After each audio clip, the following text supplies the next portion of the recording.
Welcome to Pieces for My Puzzle. I'm your host, Nikki Ship, and I'm excited to be sharing with you my life with a son on the spectrum. This podcast is for anyone who is looking for quick tips and perspective, but most of all, for hope and inspiration. So sit back, relax, and let's put the pieces together.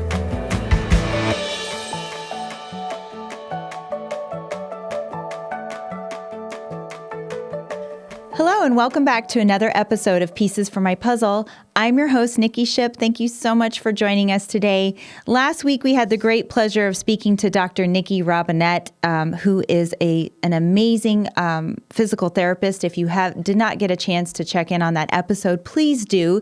She gave some wonderful insights on the difference between physical therapy and occupational therapy and which type of therapy might be the right choice for you and your child. Today, I'm super excited. I have the great pleasure to have Andrea Pollack on the show today. Andrea, welcome to the show. Thank you so much. I'm so happy to be here. Yes, I'm excited to have you too. And for those of you listening in today, let me give you a little bit of background about Andrea. She was a litigator for 19 years and left to actually homeschool her autistic son, who is now 23 years old. After 8 years of homeschooling, her son was able to return back into school, which was fantastic. But she approached her learning approach, absorbed as much as she could so that she could help her son. And she noticed that there was a need. And this is part of the reason why I wanted to speak with Andrea today, because I am so excited for you to touch on this topic. But she really realized that therapists were not giving parenting guidance to further help their children throughout their journey. So Andrea has developed education and coaching programs. She ended up going back for a master's degree in education so she could have the greatest impact in helping parents who have special needs children. So once again, Andrea, welcome to the show today. I'm so excited to have you. Thank you so much. I'm really excited to be here. I know. And I know I gave a really quick bio, but I really wanted you to be able to start off by telling our listeners a little bit about your background and how you kind of came into this role of advocacy for parents of autistic children. Sure. So as you mentioned, I was a lawyer for 19 years, and I was not planning to leave that career.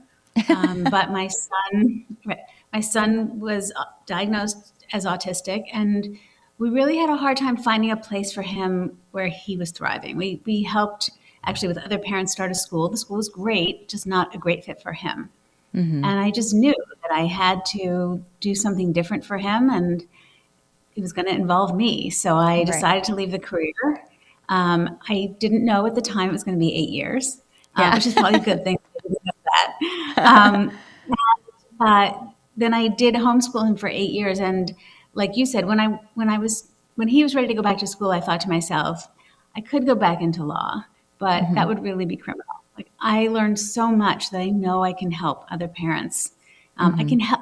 I made so many mistakes. I could help spare parents so many of those mistakes now that I am on the other side. So it took me, a really long time to learn. I could help parents achieve more quickly. So that's what I decided was my calling, and I went back to school, as you said, got my master's in education, and started this path. Wow, that's amazing. And I have to ask the question because I know I felt this way too. There was a period where I retired from a 20-year healthcare career. I was a dental hygienist for almost 20 years, and I have a similar story. Part of the reason why I left the industry was because I knew I had to be home more for him. I had to do more for him.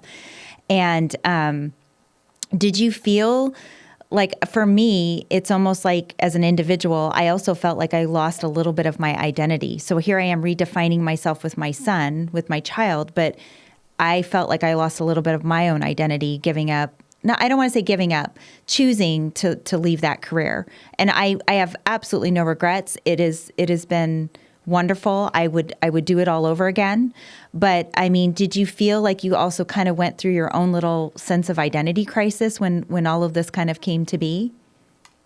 100%. And I don't think we often don't realize how much our career informs our identity. Yes. But I also had been a lawyer for a long time before I had children, and then I had children, so I was going through that working mom. but I was Right. the lawyer first. Right. And, I got dressed up every day in a suit Mm-hmm. and went to the office and interacted with lots of adults everywhere. And all of a sudden I'm, in basically jeans every day or sweats and, playing with puppets on the floor. Like Right. it was such a dramatic change. And, um, I did have that inner conflict because as much as I wanted to be there, Mm-hmm. I knew it was my, I knew I wanted to be there, but my life was suddenly, dramatically changed A overnight. huge part of your defining role. Yeah. And same thing. I had been already in dentistry for, gosh, 15, 16 years already by the time I had Drayson. So same thing. I knew myself as a dental hygienist. I didn't know myself as, I was still stepping into that mom role when I had him. And so I had to ask that question because I always wonder what it was like transitioning from a 19-year law career, to homeschooling your son. And, what were some of those challenges that you felt like you faced? And I would think that one of the first ones is just as an individual, your identity, because we Right. identify so Right. much with that. Yeah. Were there Yeah, that any was other? certainly a big one. And Oh, then, go ahead. yes. I Go was going ahead. to answer the question you were just about to ask. Yeah. Um, Another big thing for me, I felt I was really good at being a lawyer. I was really Yeah. good at what I did. And I got a lot Hmm. of part of the identity thing was I also got a lot of positive feedback from the Yes. world for what I did. And I left to homeschool my son. I didn't know what I was doing. Yeah. Um, he it's not that he wasn't open to it, but he at the time he was pretty much nonverbal, Right. and he wasn't very interactive either. So I was spending like a lot of time trying to get him to do stuff and get him to interact, and he wasn't having any of that. So Hmm. every day I was like doing a self assessment. Oh, I Yes. failed today. I failed again. I These are all know, my right? so, you know, Well, and there's it's a not lot like of anyone's thanking you at the end of the day either. Like, it's like that positive reinforcement that you received probably from your other career. It's not like someone's like, hey, good job today teaching your son. Like no one's telling you that. right, Yeah.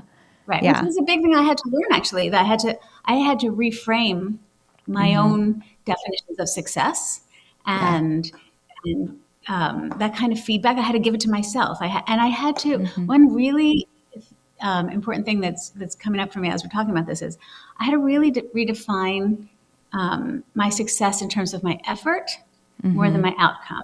And that is so important in so many aspects of Oh, yeah. parenting, especially parenting an autistic child. So that was a big, again, this was hard, but I learned so much. I'm a totally different and better person on the other side.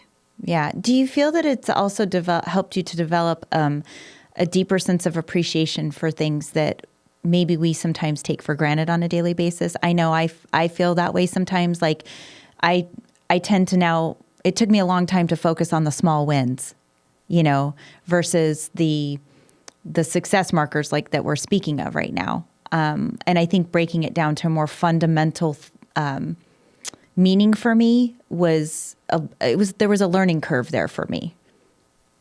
Absolutely. And it's so important, I think, for all of us to learn that actually, because when we measure our success in life or in anything by the external measures of success, we're actually Hmm. giving away our power, right? Right. Versus when we learn how to measure them by, we tried that again. Like we got up and dusted ourselves off and we tried again. It did not work today either, but we're going to try again tomorrow. Right. And that feels like success. Well, that's very empowering. Yeah. So Yeah. that's an example of how I grew as a person in a way that, for me, I think was really powerful. That's amazing. That is actually amazing. So how did your experience homeschooling, Matthew, shape your understanding of autism and parenting neurodivergent children?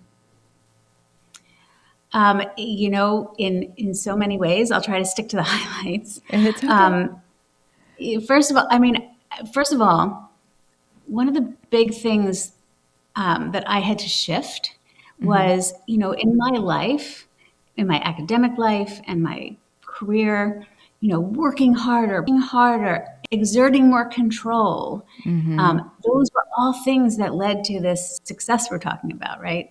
Right. And so, of course, my natural instinct was, to use those that same approach to homeschooling my son. If we just try harder, we'll get there. Right. And that is just so wrong, right? Mm-hmm. Really learning how to really understand and appreciate, that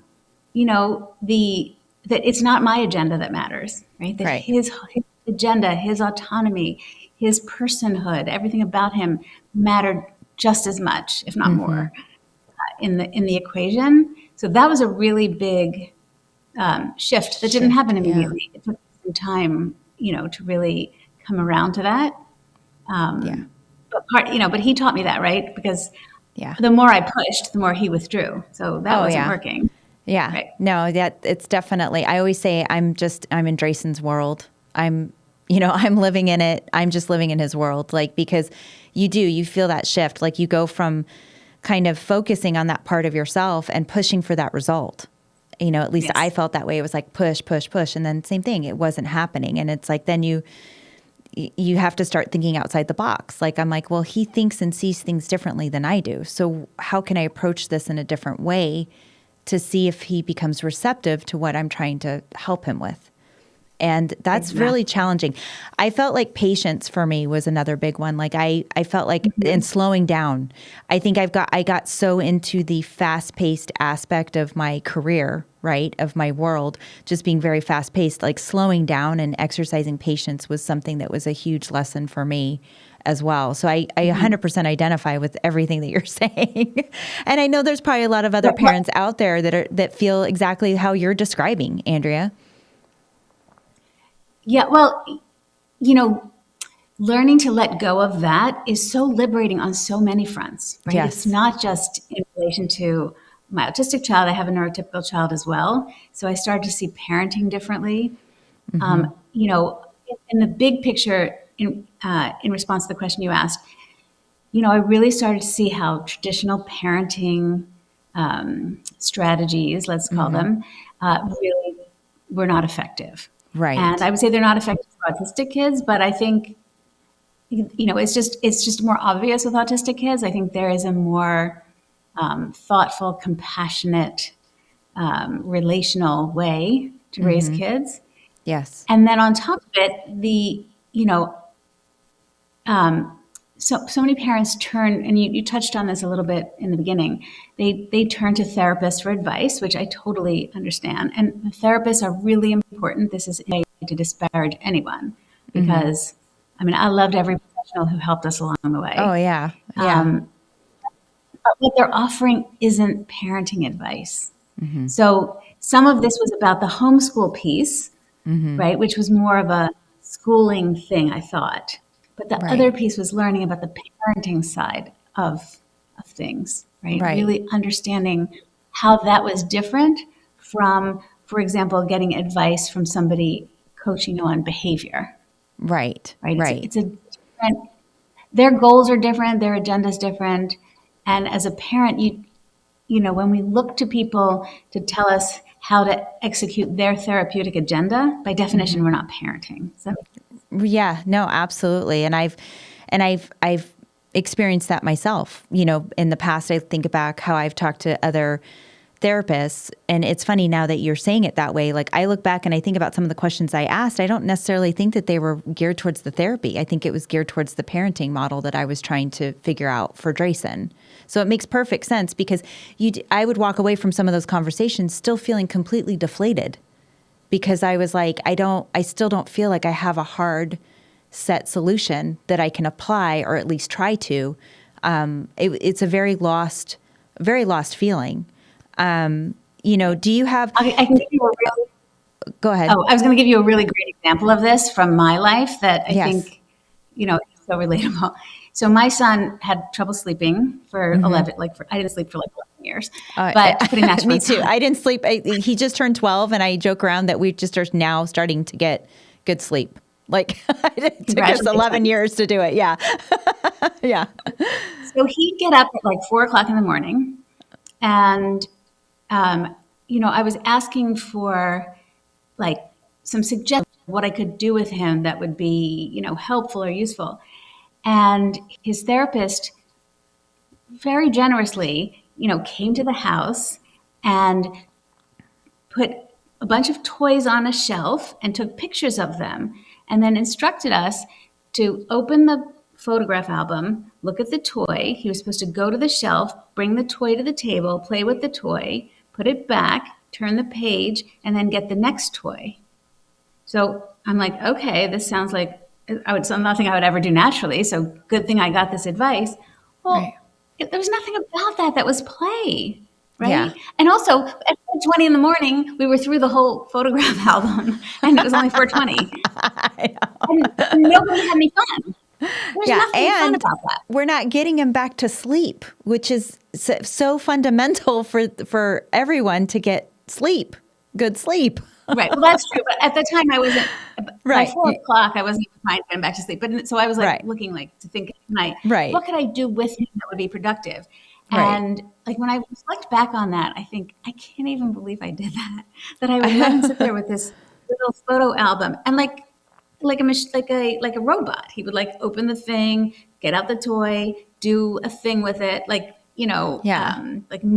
move something, and then put it back up. And it must have felt like a job for him. I mean, there was nothing about that was fun. And when I thought about it, we could have sang songs and he goes out of my lap and just cuddled, and that would have been parenting. Right. Right. And not so. And I think that's always hard to decipher, right? Because I know with Drayson, structure is important. I have to offer that structure to him. But then you don't realize that can bleed into so many other facets of your life, including how you're parenting. Oh, okay, well, let me just put some structure to this because we think that there's the answer. But then I felt like I was losing connection, and that was really starting to bother me. I felt like I was losing those little tender moments with him to be able to be that loving parent that I wanted to be, So let me ask you, did you have a defining moment when you realized that there was such a critical need for both, the educational and coaching components for parents that's needed? Did you have I'm just curious, did you have an epiphany moment where you're like, this has got to change. This has to look different? I did.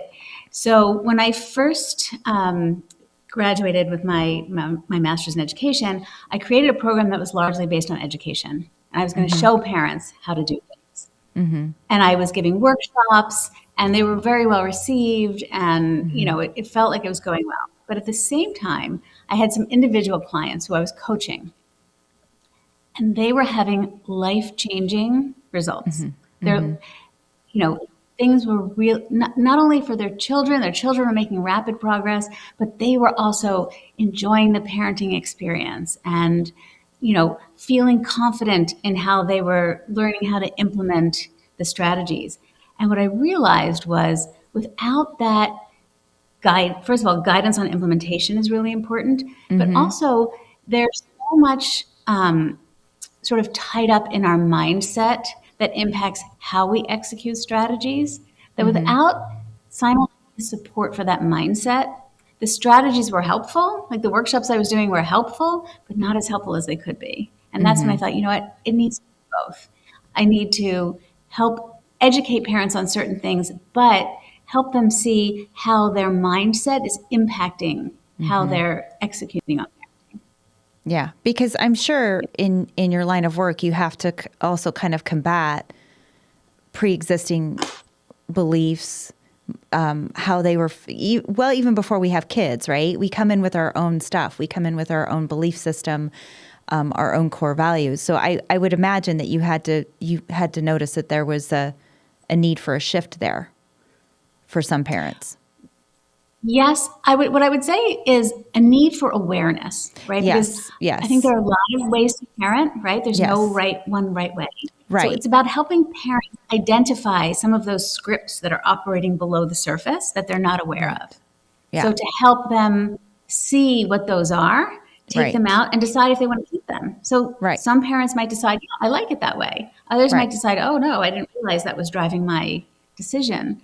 Right. but just the awareness of it and making decisions, based on your child, based on your circumstances. Yeah. You're exactly right. It has to do, you come in and you think certain things. You also live in a context. People are always telling parents I work with, like, if you don't make him stop, he's never going to respect Yeah. authority. Yeah. Um, You're all good because yeah. I don't want him to. No, I'm just kidding. So what does it mean to respect authority? What is, so bringing out some of those ideas.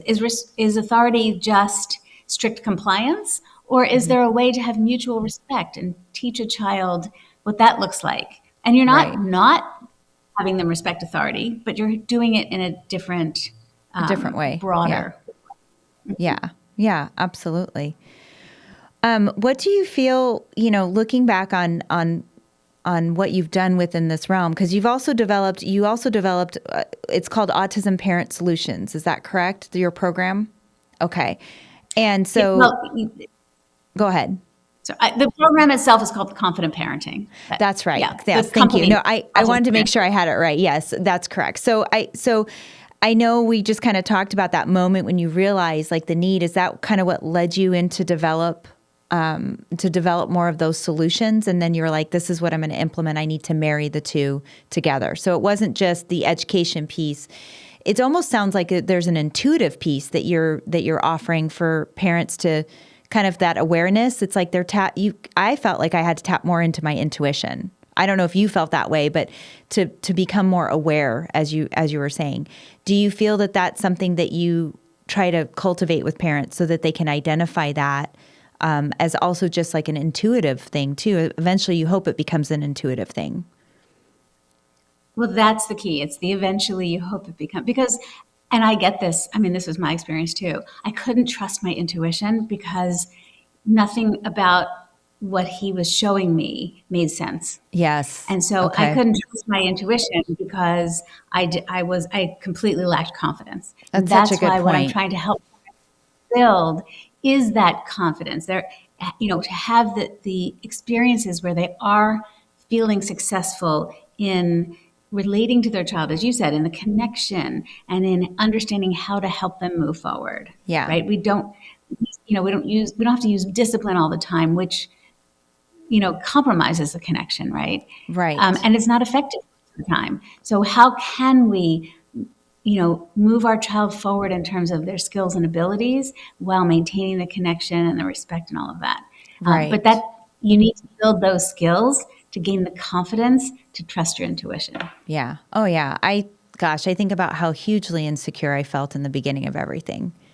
And I can't tell you how long I felt like that. I still have tinges of it, where I still am like, I start to question what I'm doing, or I start to worry, like maybe I have a lack of self-confidence in what I'm doing when it comes to his care.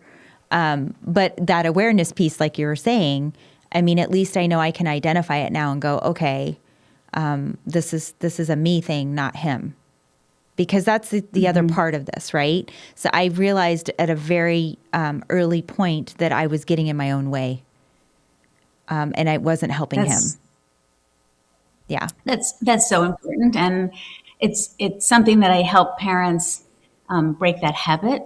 Yes. Because they're the most loving, giving, conscientious parents, and that's part of what leads them to do that to themselves. But while they're busy being hard on themselves, it's not helping their child. Right. So breaking that habit. It's not going to help anybody. Yeah. So what are some of the biggest lessons that you learned from your personal experience as a parent and educator of an autistic child? Like if you look back, like, you have this extraordinary story that led you to create this program to help parents. So, what are some of the biggest lessons that you felt that you've learned from Matthew?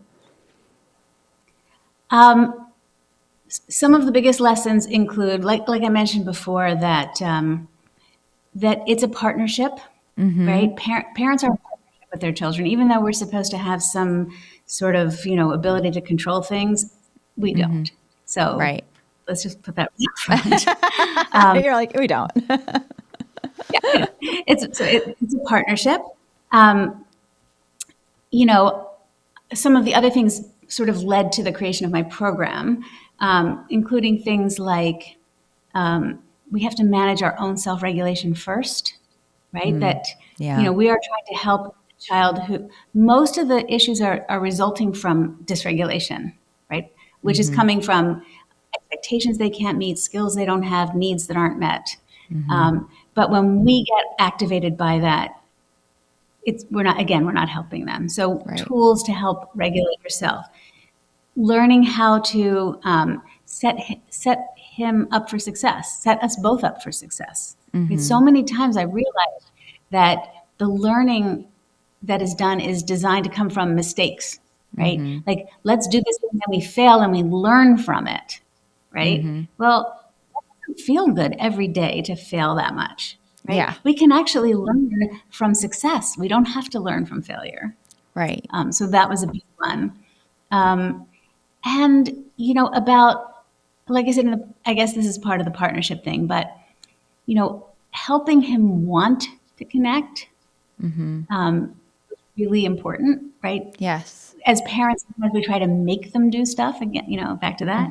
And yes, sometimes we do have to make them do stuff, but we can actually include them in the understanding of why certain things need to be done, why they should want to. Let's find a reason why they should want to do this thing with me.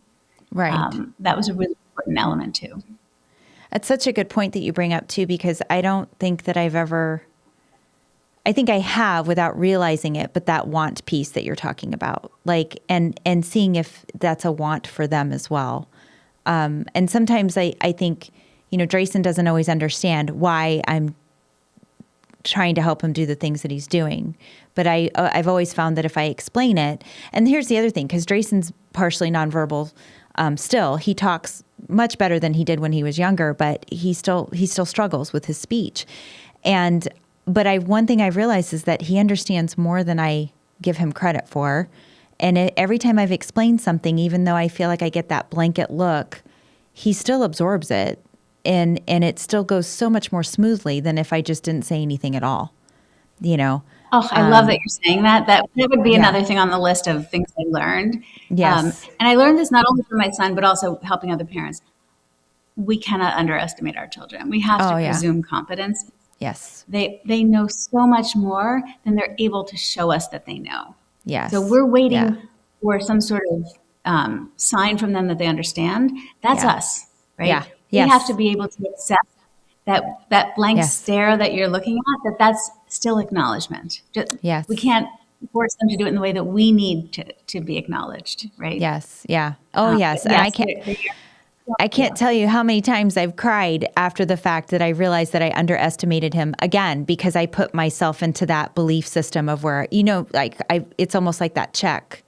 All of a sudden I go, oh my gosh, that was me. That wasn't him.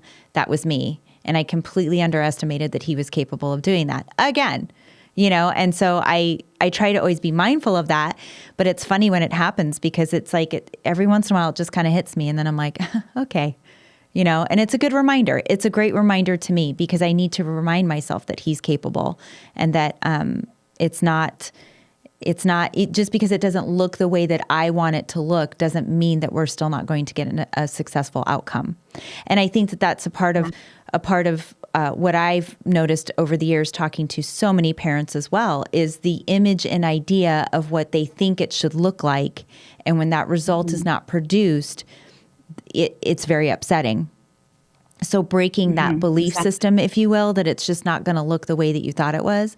I mean, my husband struggled for a long time about the fact that, Drayson would probably never play football and, run track and all these things, because that's what my husband was. He was, big into sports and all of that. But 2 weeks ago, we had a bocce ball tournament, and Drayson came in second. And I was like, it might not be the sport that you thought it was going to be, but look, we all got out there as a family. And I think it's just shifting what we thought it was going to look like, and really having no expectation, because that's the hard part. Right. Absolutely.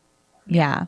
Yeah. And also really being aware of, sometimes you have to also appreciate that you get other things that parents don't get. So for example, like sometimes my son will still come out with a sentence of words I never heard him say before. And I'm like, whoa, awesome. Like who as a parent of a 25-year-old child gets to do that.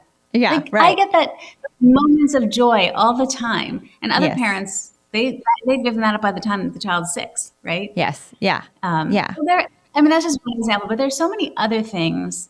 I feel like, no, we didn't get the football or team sports thing, but we got so many other things that we wouldn't have gotten Right. otherwise. Right. And I think it's just kind of, absolving what that expectation looks like. That's how I look at it. Like it just can't look like that picture. But what I've tried to do is shift myself into a place of, but I'm excited to see what that picture looks like because I don't know. Yeah. And so I think, and instead, because if not, then I think that that's how some parents enter a state of fear because they don't know the fear of the unknown, the fear of what that would look like. And then you put yourself into that state of fear. So I've always tried to shift my focus into, well, I want to be excited about what this is going to look like. I don't know how it's going to turn out, So, Right. And the truth is Yeah. actually, that's true for so many children. It's not just autistic children, right? Absolutely. It gets all the way back to the issue of like, we don't control it. Like we think, Right. and society tells us you should control your child, right? Oh, yeah. Society Oh, yeah. tells us you should, right? Yeah. So it's natural that we think, okay, and then I'm going to have them join, softball or t-ball at age 3, and then I'm going to do right as if we have control, and then your child turns out to be, a musician instead of an athlete, right? Right. Something else. Right. Yeah. And that is Right. such a But good point that yeah, you bring for that up us, because that's for all parents. Yeah. For all parents too. I think you're right. It's something that I think we get a little godsmacked sometimes when we become parents. Every parent does. I know. I'm sure every parent does. Right, well, I'm not trying to minimize it. Like we get gobsmacked more than most, and over and over again. Like so, I totally agree with you that it's just the volume is turned way higher for us. Yes. Yes, but it when I is. think about that issue, I realize, well, actually, we're not the only ones experiencing this. We're just experiencing it as much louder. Yeah, I just feel like the volume's up times 10. So, well, I really, for our listeners today, we're going to go into part 2 next week with Andrea about her program. So please make a note and be sure to tune in next week because we are going to talk a lot about her Parent Solutions and her program, an overview of Andrea's program. But for those of you that did listen today, thank you so much for tuning in. This does conclude our episode for today. If you have questions, comments, or even a show topic that you would like to hear about, please feel free to send me an email at info@piecesformypuzzle.com. I'd love to hear from you. If you haven't had a chance to subscribe to YouTube or follow us on Facebook or Instagram, please do so. We always appreciate the love and support that you guys give us. And if you like what you're hearing, please feel free to spread the word to those that this could benefit, that could help friends and family in our community. We want to make sure that we're really spreading the word so that we can help everyone, parents, special needs children, friends, family, everyone alike. So thank you again so much for tuning in. And until next time, keep working on your puzzle. And remember, you don't have to have it all solved in a day. Take care.